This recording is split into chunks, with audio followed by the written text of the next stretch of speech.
കൂപ്പുകരങ്ങളോടെ അൽത്താരയിൽ എഴുന്നള്ളിരിക്കുന്ന ഈശോയെ കണ്ട് ഒത്തിരി സ്നേഹത്തോടെ ഈശോയെ ആരാധിച്ച് നമുക്ക് പ്രാർത്ഥിക്കാം. പരിശുദ്ധ പരമ ദിവ്യകാരുണ്യ നാഥനായ ഈശോയ്ക്ക് എന്നേരവും ആരാധനയും സ്തുതിയും പുകഴ്ചയും ഉണ്ടായിരിക്കട്ടെ. ഈ ലോക ജീവിതത്തിൽ നമ്മുടെ ദൈവമായി നമ്മളെ ബന്ധപ്പെടുത്തുന്നതാണ് പ്രാർത്ഥന എന്ന് പറയുന്നത്. ഈ നിമിഷങ്ങളിൽ ആത്മാർത്ഥതയോടെ, ഹൃദയ പരമാർത്ഥത്തോടെ ദൈവത്തെ വിളിക്കുക. എന്തെല്ലാം കുറവുകളുണ്ടോ അതൊക്കെ ചോദിക്കുക. നമുക്ക് പറ്റാത്ത വിഷയമാകാം. തമ്പുരാനോട് പറ, തമ്പുരാനെ കുറവ് നികത്തി തരാൻ. സമ്പന്നനെ ദരിദ്രനാക്കാനും ദരിദ്രനെ സമ്പന്നനാക്കാനും കർത്താവിന് ഒരു നിമിഷം മതി. ദൈവത്തെ സ്നേഹിക്കുന്നതിൽ കുറവുണ്ടോ? പറ്റണില്ല. ദൈവത്തെ സ്നേഹിക്കാൻ പറ്റുന്നില്ല, പ്രാർത്ഥിക്കാൻ പറ്റുന്നില്ല, വിശുദ്ധ ജീവിതം പറ്റുന്നില്ല. എന്തൊക്കെയോ കുറവുള്ളേ തമ്പുരാനോട് പറ.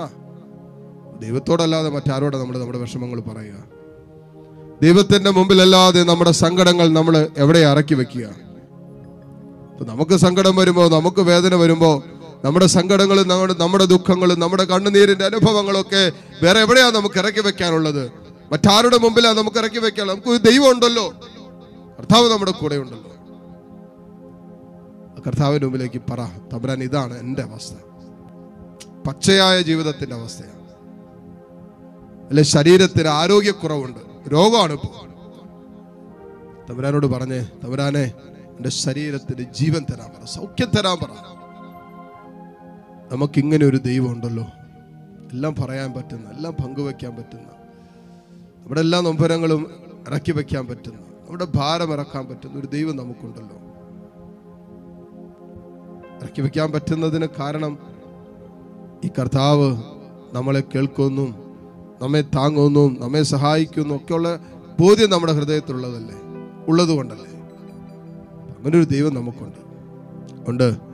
നിന്റെ കുറവുകളിലേക്ക് ഇറങ്ങി വരാൻ കഴിവുള്ള ഒരു ദൈവം, നിന്റെ ഇല്ലായ്മകളിലേക്ക് ഇറങ്ങി വരാൻ കഴിവുള്ള ഒരു കർത്താവ്, മാനുഷികമായ അസാധ്യമെന്ന് തോന്നുന്ന വിഷയങ്ങളിൽ ഇറങ്ങി പ്രവർത്തിക്കാനും സാധ്യമാക്കി തരാനും കഴിവുള്ളവനായ ദൈവം ഇതാ നമ്മോട് കൂടെ. തമ്പുരാനെ, എനിക്കറിയില്ല എന്തൊക്കെയാണ് എൻ്റെ ജീവിതത്തിൽ സംഭവിച്ചുകൊണ്ടിരിക്കുന്നതെന്ന്. എനിക്കറിയില്ല എൻ്റെ ജീവിതം എങ്ങോട്ടാണ് പോയിക്കൊണ്ടിരിക്കുന്നത്. എനിക്കറിയില്ല ഇതൊക്കെ ഏതറ്റം വരെ പോകുന്നു പോലും.